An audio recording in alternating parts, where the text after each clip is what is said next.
How does healing work?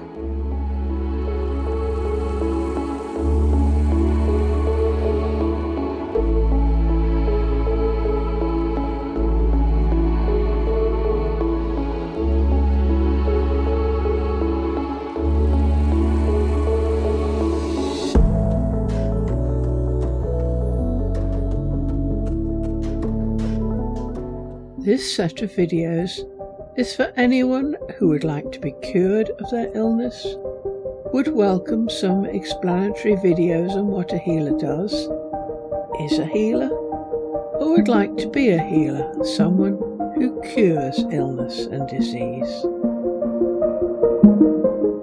And it is for all those who still believe in the original Hippocratic Oath, which said, prescribe only beneficial treatments, refrain from causing harm or hurt, live an exemplary life. We've exhausted all conventional measures. One last desperate option is to put you on an alternative natural medicine that has a 96% success rate. The power of mind over matter. In the systems of Ayurvedic and Chinese medicine,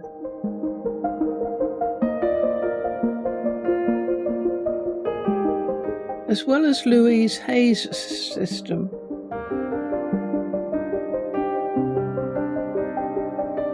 there is an acceptance that negative emotion and emotional hurt trigger disease.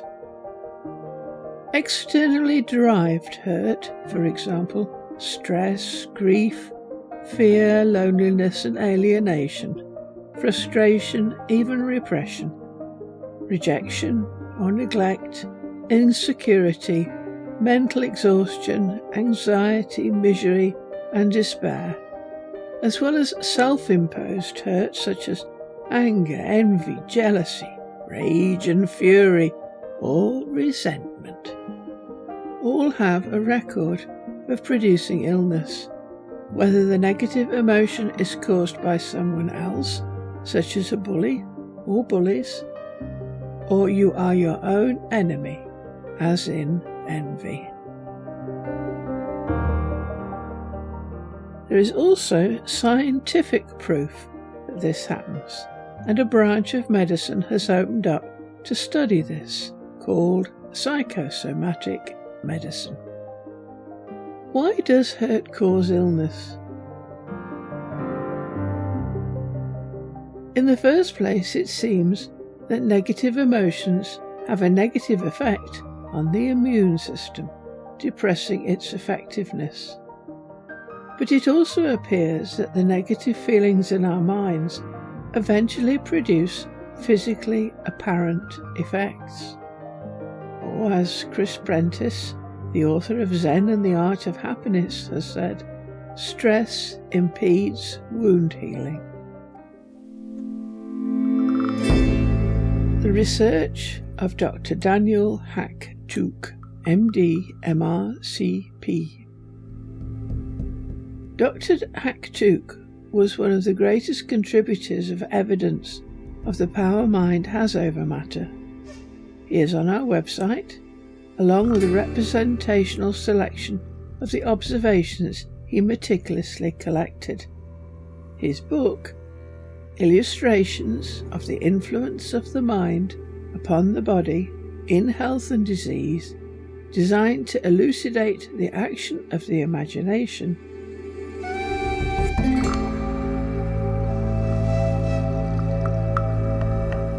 contains hundreds and hundreds of examples from the Lancet, the Edinburgh Medical and Surgical Journal, the Psychological Journal, the Journal of Mental Science, the American Journal of Insanity, and La Médecine des Passions, plus many more.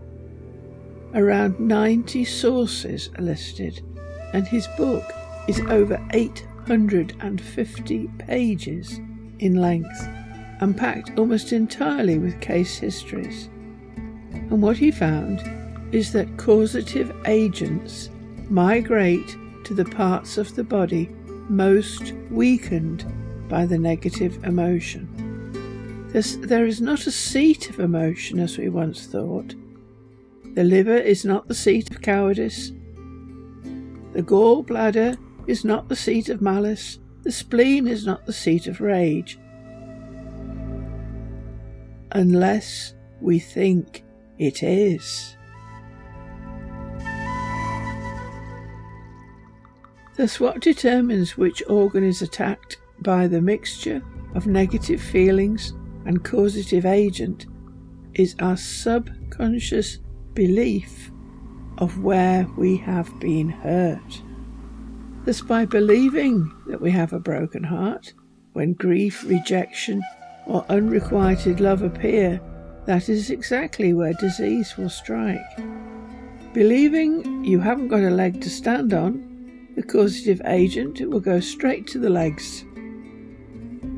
Believing that your aged mother is a terrible burden may produce backache. And if you know subconsciously you or something else is a pain in the bum, well, we know where the sores will appear. And if you're upset by people wrongly turning a blind eye to problems, maybe you get glaucoma or a cataract. Perhaps something is a pain in the neck and you get neck problems. In effect, the sight of a disease may provide you with some vital clues on which subconscious belief is making you ill.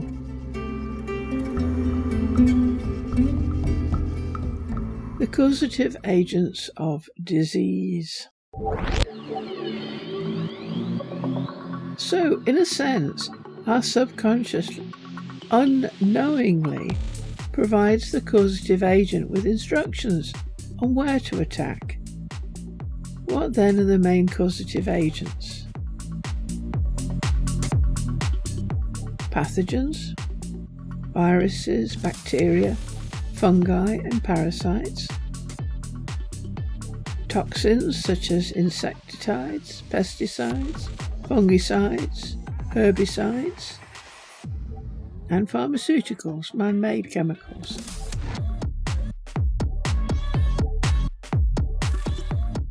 Heavy metals, mercury, lead,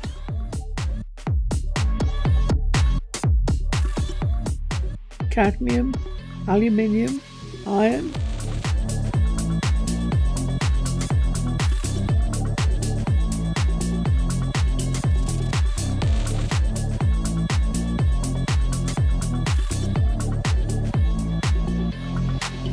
radiation of all sorts, heat, cold, and electromagnetic emissions.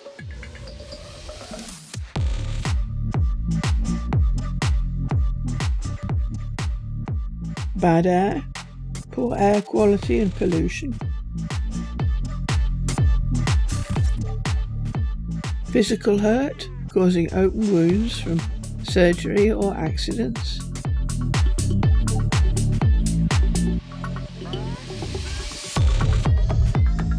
Nutritional imbalance, both too much and too little of essential nutrients, for example, vitamin D. Dr. Hack Took.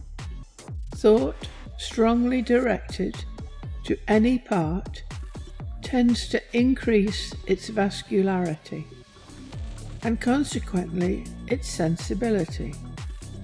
Associated with a powerful emotion, these effects are more strikingly shown.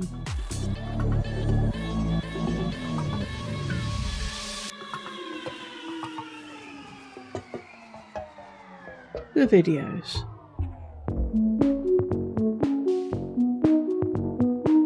Our videos describe the principles upon which healing is based. But the overriding principle is that to heal anyone, one must first heal their mind and then help their body heal the illness. The healing of the mind we will cover in a future video on demons and expunging demons. But the rest of the videos cover the healing of the body once the demons have been expunged. And we do this using an analogy, that of water, and all things watery, prana, ki, chi, or universal energy. And we see how body healing works, that by releasing energy blockages, healing can take place. And the blockages are removed by using acupuncture points that are tapped, massaged, pressed, or linked by pins to improve flow, and kept healthy and flowing by posture improvements or exercise like Tai Chi or all the asanas, that in one way or another keep this integrated system working and healthy.